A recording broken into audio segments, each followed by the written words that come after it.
Hi, it's Patrice here. I watch the show every now and then. I'm not as faithful as I would like to be just because I'm just all over the place. But the show Red Table Talk with the Smith family. So they did an episode where they had Dr. Romani come on, and I've been following her for a good while now, well over a year. And she specializes in narcissism. And so she got on there talking about the narcissism epidemic, and it was really a good episode, very informative. And one of the things that she said that it's like you already know, but at the same time it just hits you like whoa, like and so one of the things that she said that what you don't want to do with a narcissist is forgive and give a second chance. And um they were all like blown away with that, like whoa. And she said because what they'll do is they'll take that second chance and use it as a weapon against you. And I was like, well, yeah. Yeah, I know that. I've lived that over and over and over again. And it was really interesting. And I was thinking about how I don't trust the way I used to. And I'm so grateful for that, because I used to think that because of how I was groomed, how I was conditioned and raised and all, you you blindly trust. And then if they show you something different, depending on who it is, because my mother got a pass. She got a pass. She could do whatever. And I would just keep forgiving and keep, just whatever. And that's just how she is, the whole that thing. And you keep going back for more because it never got better. Never. And so even until my very last conversation. Yeah, anyway. So I don't trust like that anymore. I don't I'll give you like benefit of doubt, and like I'm open. I'll say that. I'll be like open, and I'm watching you though. The moment I see a red flag, I'm believing it. And I'm not gonna just leave myself open to whatever you're wanting to do to me, or I'm not doing that anymore. And so um I'm really happy about that. And then my daughters and I watched that episode together, and then we watched a second episode of a documentary called Unstuck. Has to do with children with OCD, and my middle daughter struggles with OCD. And I was just struck with the struggle that these children go through, and it just breaks my heart. I can if I think about it too much, I will like cry, because it's heavy stuff. And then so I think about the things that they go through, and that they're, when they finally get help and learn to try to expose themselves to the things that trigger them and everything little by little, it still is a struggle, like for the rest of their lives. And I think about how on Facebook or in person, wherever, where somebody will say, oh yeah, I have to have things just so, that's just my OCD. And I'm like, uh do you really have OCD? Because I don't think, like people, like they look at a word like narcissism, and they think, oh yeah, that's a person that likes themselves, like they like themselves a lot. They actually don't. That's actually not narcissism. That they, because a narcissist really is self-loathing. you know they even think they love themselves, but they don't. you know um and it's so much more dangerous than just somebody being vain It's so much more than just that. And then with the OCD thing, it's so much more than you needing things to be neat. You know, like, what? And I asked my daughter, I said, when you hear people say statements like that, like, oh yeah, it's just my OCD, you know, I said, does that, like, how does that make you feel? And she said, yeah, it's just ignorance. She said, because if your OCD doesn't come with a full panic attack, breakdown, and like, you know, and she's just naming all these like problems and issues and, you know, and all like big deal stuff. She was like, you don't know what OCD is, you know?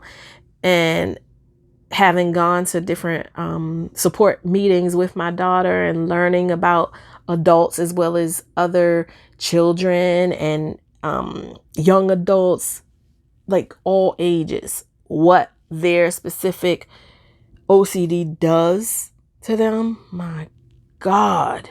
If people knew that, they would not be going around talking about, yeah, this is just my OCD. You don't have no OCD. Like, you know, it's goodness. So that that is something that I've been thinking about too. And I don't know. People, it's not, because I'm not into the whole political correctness thing, because your triggers are something that highlight an issue that you have, not me. If I say, what's a trigger? A blanket trigger. Retard. If I say something about a retard, or like, oh yeah, I'm just acting retarded right now, and that triggers you, that's your problem, not mine. I didn't say that in a way that I'm trying to be mean or rude to you or whatever, but to think I should X that out of my vocabulary, like, period, like, I don't know about all that. And I don't like the idea of this whole like tiptoe thing and all. No, you need to deal with your issues. I'm dealing with mine. You need to deal with yours. And I know that that's not an easy thing, but because I'm living it. It ain't easy. It ain't fun, but I'm worth it, you know? So there was something else I wanted to talk about, but I'm now thinking about something that I'm about to do in a few weeks. I'm going to do a program. I don't know what to call it. It's a gathering for women. And what I'm planning to do is it's going to be centered around like community care as well as self-care, self-love. And I'm going to do the first and in a few weeks on November 9th, actually. And I don't know if I'm gonna no, my husband's talking to me, but I don't know. Oh God, I can't stand him. We'll get out of my house then before my husband come home. So he's talking about, I'm not your husband. So I'm excited about this event that I'm gonna have. I'm thinking that I want to have it maybe once every 3 months or so. But I'm excited about the ideas that God has given me for it, because I'm thinking that just as what I end up doing anyway, is posting things on Facebook or my blog, and then I'll maybe put my blog post on Facebook and share it with my friends on there. And inevitably, people will either say publicly or in private, they'll write me, call me, you know, send me text messages, all kinds of things. And they're like, thank you so much for talking about that. And because I can't talk about people's, you know, private business and everything. So many things are happening. So many people are faced with the narcissistic epidemic. So many people. And it's awful. And I really think the antidote for all of this is for a person that has been through narcissistic abuse to learn to truly love themselves. And most people think they do.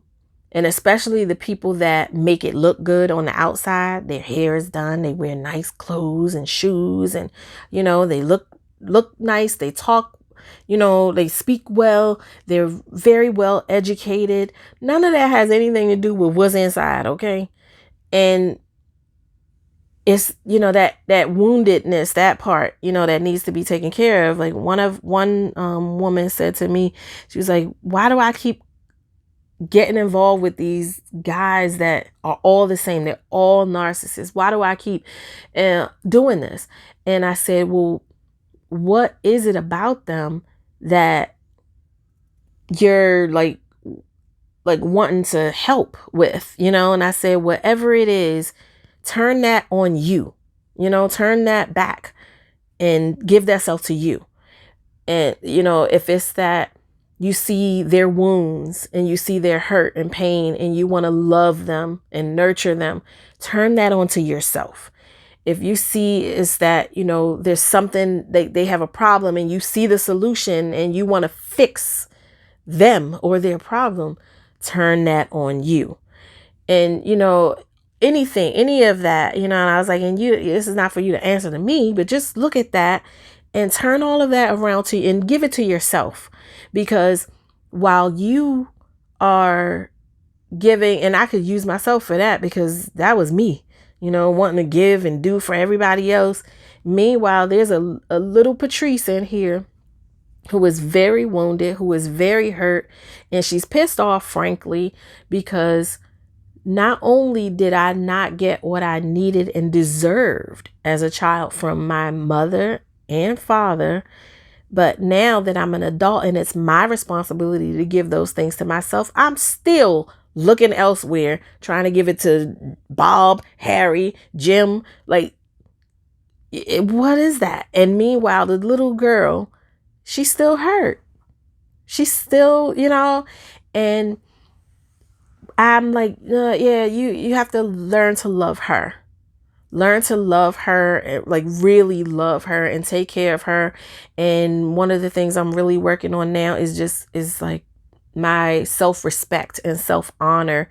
I honor myself big time because somebody wanted me to do something for them, and they, like, in my view, they like hemmed and hawed and like made it such that they didn't know that. Well, no, they did know in the end that my back got hurt, but it was all like last minute. I was depending on my daughter to help me to do it. And it was just, and my daughter had things to do. And in the end, I said, you know what? I can't do it because, and I felt good. I felt bad because I really wanted to do it, for one, because it's a part of my joy, my passion, but also, I wanted to do it because I love this person. I love this person and I just wanted to do it, and then, but I had to respect myself. Like, my back hurts, my back was hurting. I was dizzy. I was nauseous half the time. And they were making it very hard for me to even get it done. And in a way that wasn't going to impact me negatively. And my daughter had a schedule to keep. She has her own like things that she's doing, and my dependence on her, it was just all messed up. So I was just like, I can't do it. And I had to just leave it at that. And that wasn't easy for me, but I'm glad I did it. And it's like that little girl in me was like, my back hurts. I just want to lay down. I don't want to do this. I don't want, I can't do this. You're going to hurt me even more to do this. And I was like, you know what? I'm going to take care of you. I choose you, Patrice. And that's what I did. And I'm learning to love myself and honor myself and respect myself in those deeper ways. And it's really, it's amazing. So, that's what I want to do with these women every 3 months or so. And, or that's like the subject area, all the self stuff, self-care, self-love, self-respect, self-empowerment, all the things. So, yeah, I think I'm just going to end the video here with that, because I've spoken about a couple things here, but, yeah, so thanks for watching as always. And if you want, you can follow me on Facebook, Patrice London, and my blog, patricelondon.blog. See you in the next video. Bye.